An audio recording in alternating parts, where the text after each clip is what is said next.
বর্ষাকাল কিন্তু পুরোদমে শুরু হয়ে গেছে, আর এই সিজনে ইলিশ মাছ হয়নি এই রকম বাঙালি বাড়ি হয়তো খুঁজেই পাওয়া যাবে না। আমরা ইলিশ মাছের অনেক রকম রেসিপিই কিন্তু ট্রাই করি। ইলিশ ভাপা, সর্ষে ইলিশ, কালো জিরে দিয়ে ইলিশ মাছের ঝোল, ইলিশ মাছের পাতুরি।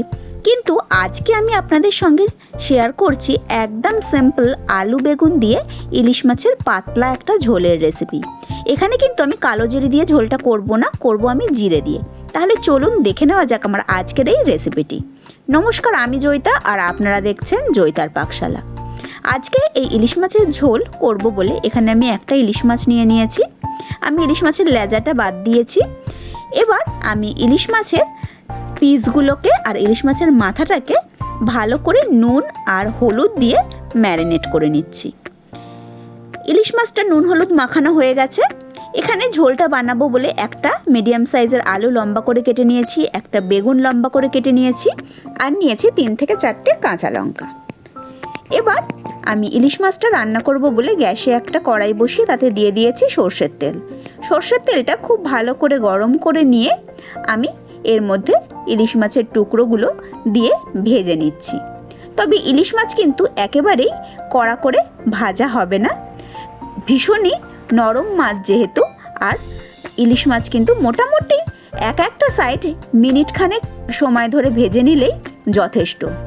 আমি 1 থেকে 1.5 মিনিট সময় ধরে ইলিশ মাছটাকে ভেজে নিয়েছি। দেখুন একদম হালকা করেই কিন্তু আমি মাছগুলোকে ভেজেছি।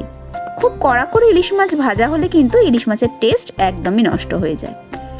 সমস্ত মাছগুলো ভাজা হয়ে গেছে, আমি তেলের থেকে তুলে নিয়ে এবার যে মাথা দুটো ছিল সেগুলোকেও খুব ভালো করে ভেজে নিচ্ছি। ইলিশ মাছের মাথাটাকেও আমি এপিট ওপিট করে ভেজে তুলে নিলাম। এবার ওই তেলের মধ্যেই আমি দিয়ে দিয়েছি জিরে ফোড়ন। জিরে ফোড়নটা দিয়ে 10 থেকে 15 সেকেন্ড একটু নাড়াচাড়া করে নিয়ে আমি এর মধ্যে কেটে রাখা আলু, বেগুন আর কাঁচা লঙ্কাগুলো দিয়ে দিয়েছি। সমস্ত কিছু দিয়ে আমি খুব ভালো করে তেলের সঙ্গে ভাজা ভাজা করে নিচ্ছি। আর এই স্টেজে আমি এখানে দিয়ে দিয়েছি পরিমাণ মতো হলুদ আর দিয়েছি পরিমাণ মতো নুন। নুন আর হলুদ দিয়ে আমি 2-3 মিনিট সময় আলু বেগুনটাকে খুব ভালো করে ভেজে নিয়েছি। গ্যাসের ফ্লেমটাকে কিন্তু আমি মিডিয়ামেই রেখেছি। 2-3 মিনিট সময় খুব ভালো করে আলু বেগুনটা ভেজে নিয়ে এবার আমি এর মধ্যে দিয়ে দিয়েছি পরিমাণ মতো উষ্ণ গরম জল। জলটা দিয়ে আমি ঝোলটা ফুটতে দিয়েছি। ঝোলটা যতক্ষণে ফুটছে আমি একটা মিক্সিং জারের মধ্যে নিয়ে নিয়েছি 1.5 চামচ পরিমাণ গোটা জিরে আর নিয়েছি ছোট চামচের 1/2 চামচ গোটা গোলমরিচ। এগুলোকে সামান্য একটু জল দিয়ে আমি একটা মিহি পেস্ট বানিয়ে নেব। এদিকে দেখুন ঝোলটা কিন্তু খুব ভালো মতো ফুটে উঠেছে। মিনিট 4-5 আমি ঝোলটাকে ফুটিয়ে নিয়েছি। এবার আমি একটু চেক করে দেখে নিলাম আলুটা সেদ্ধ হয়ে গেছে নাকি। আলুটা কিন্তু একদম পারফেক্টভাবে সেদ্ধ হয়ে গেছে।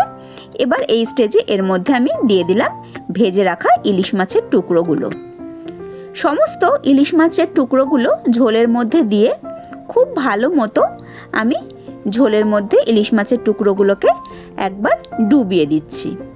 ডুবিয়ে দিয়ে 3 থেকে 4 মিনিট সময় আমি একটু ফুটিয়ে নিয়েছি।